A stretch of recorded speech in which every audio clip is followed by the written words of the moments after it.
Halo, salam sejahtera untuk kita semuanya. Perkenalkan, nama saya Sigit Pamungkas dengan NIM 175314065. Lalu dosen pembimbing saya adalah Bapak JP Budi Darmawan. Judul dari proposal penelitian saya adalah klasifikasi sentimen tweet pelanggan IndiHome selama pandemi COVID-19 menggunakan algoritma multinomial naive Bayes. Latar belakangnya adalah pada pandemi COVID-19, masyarakat memanfaatkan media tweet sebagai bentuk komentar terhadap layanan IndiHome. Banyak tweet yang mengkritisi layanan IndiHome, sehingga diperlukannya klasifikasi untuk membedakan jenis tweet yang negatif maupun yang positif. Hasilnya berupa klasifikasi akurasi sistem yang berupa teks antara tweet positif maupun negatif. Selanjutnya dari identifikasi masalah. Pada pandemi COVID-19, banyak kegiatan kantor, sekolah, maupun yang lainnya dilakukan secara daring. Maka diperlukan suatu jaringan internet yang memadai untuk melakukan kegiatan tersebut. Ya, IndiHome merupakan salah satu penyedia layanan internet yang ada di Indonesia dan banyak dipakai oleh masyarakat. Saking banyaknya dari pelanggan IndiHome, banyak pelanggan yang meluapkan keluh kesahnya maupun pujian dengan menuliskan suatu kicauan tweet di Twitter. Lalu suatu sentimen analisis diperlukan untuk mengklasifikasikan komentar tersebut apakah termasuk dalam komentar negatif maupun komentar positif terhadap layanan internet IndiHome dengan menggunakan metode multinomial naive Bayes. Diharapkan mendapatkan akurasi yang optimal untuk mengklasifikasinya. Rumusan masalahnya, yang pertama, bagaimana penerapan algoritma multinomial naive Bayes untuk mengklasifikasikan tweet yang bernilai positif dan negatif. Yang kedua, berapa akurasi yang diperoleh dari metode multinomial naive Bayes untuk mengklasifikasikan tweet. Tujuan penelitiannya, yang pertama, membuktikan sebuah sistem yang menggunakan algoritma multinomial naive Bayes dapat mengklasifikasikan tweet yang bernilai positif dan negatif dengan baik. Yang kedua, untuk mengetahui hasil akurasi klasifikasi dari sentimen dengan menggunakan multinomial naive Bayes. Manfaat penelitian, yang pertama, membantu PT Telekomunikasi Indonesia dalam mengklasifikasikan jenis tweet yang mengomentari tentang layanan IndiHome. Yang kedua, menjadi referensi bagi peneliti mendatang jika akan melakukan penelitian dengan tema yang sama. Masuk ke landasan teori dari analisis sentimen. Analisis sentimen merupakan proses dari analisis berbagai data berupa pandangan atau opini sehingga dihasilkan sebuah kesimpulan dari berbagai opini yang berbeda.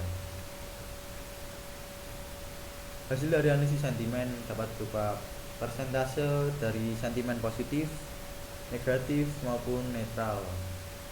Lalu dapat dibagi menjadi dua kelompok besar. Yang pertama, coarse grain sentiment analysis. Ini adalah merupakan contoh dari coarse grain sentiment analysis. Yang kedua adalah fine grain sentiment analysis. Tabel 1-2 merupakan contoh dari fine grain sentiment analysis dengan contoh komentar di Twitter.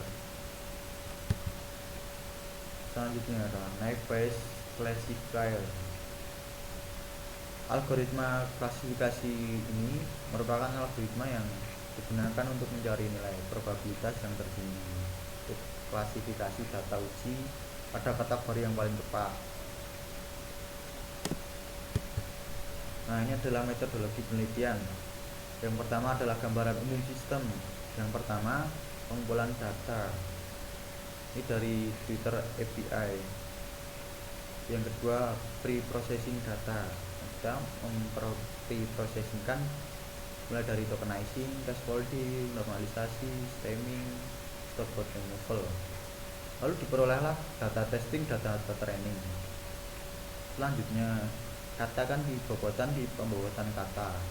Itu diperoleh data testing dan data training. Nah, selanjutnya masih pada metode multinomial naive Bayes. Setelah hasilnya klasifikasi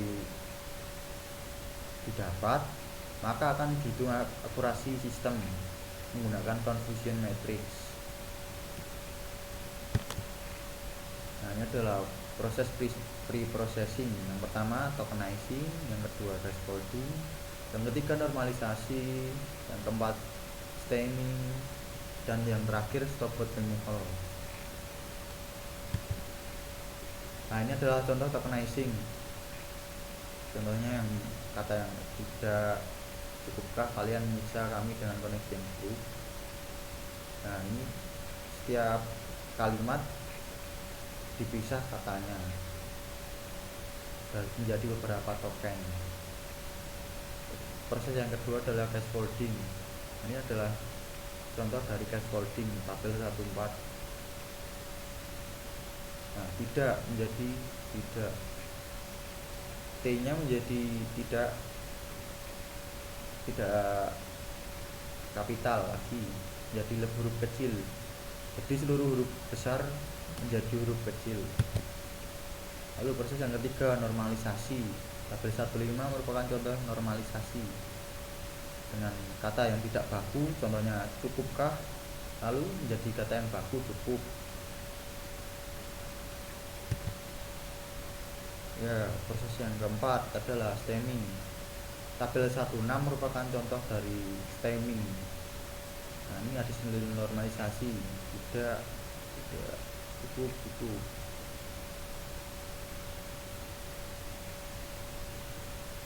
Proses selanjutnya adalah stopwatch removal. Pada tabel 17 merupakan contoh dari proses stopwatch removal, yaitu membuang kata yang tidak penting.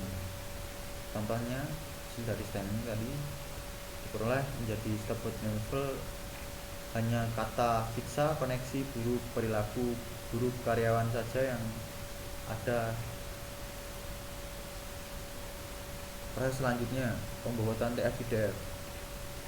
Proses yang pertama dari pembobotan ini, setiap kata akan diberi bobot lalu dikalikan dengan IDF. Yang kedua menghitung TF, lalu yang ketiga menghitung DF, yang keempat menghitung IDF, lalu yang kelima menghitung bobot atau weight. Nah, yang pertama menghitung TF. Nah, ini contohnya pada tabel 21 dan menghitung DF tabel 2.2. Lalu menghitung IDF tabel 2.3. Yang terakhir menghitung bobot pada tabel 2.4. Nah, ini masih pada metode multinomial naive Bayes classifier ya, dengan contoh data tweet testing yang belum di pre-processing seperti ini, dan contoh tweet hasil pre-processing jadi seperti ini. Nah, dari metode naive Bayes ini yang pertama masih pada prior probability yang membagi dokumen kelas C jadi positif dan negatif, lalu prior probability. Lalu proses yang kedua adalah conditional probability. Nah, ini adalah contoh dari conditional probability term hitungannya di tabel 2.6. Lalu yang ketiga posterior probability, yaitu menghitung dari tweet yang negatif maupun positif. Nah, ini diperoleh nilai yang paling tinggi yaitu tweet ini bersifat negatif 1,636. Lalu untuk pengujiannya menggunakan Kappa cross validation.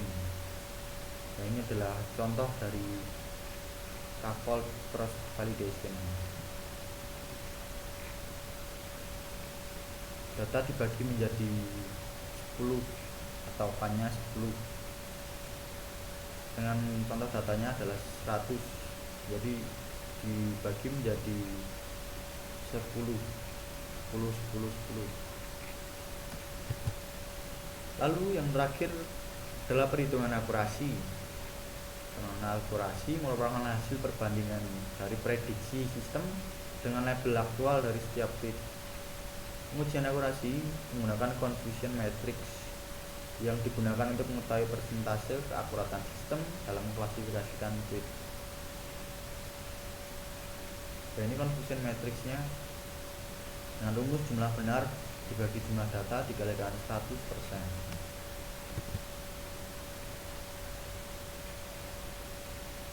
Nah, dari perhitungan akurasi dari tabel 1 diperoleh kecocokan antara nilai aktual dan prediksi dengan jumlah yang benar 7 dari 10 data. Nah, jadi 7 per 10 dikalikan 100% sebagai contohnya, jadi 70% akurasinya, akurasi sistem. Nah, ini adalah timeline penelitian saya dari pendahuluan sampai untuk pendaftaran. Perkirakan dari bulan September sampai bulan Maret. Ya, sekian presentasi dari saya. Bila ada kurangnya saya mohon maaf. Terima kasih.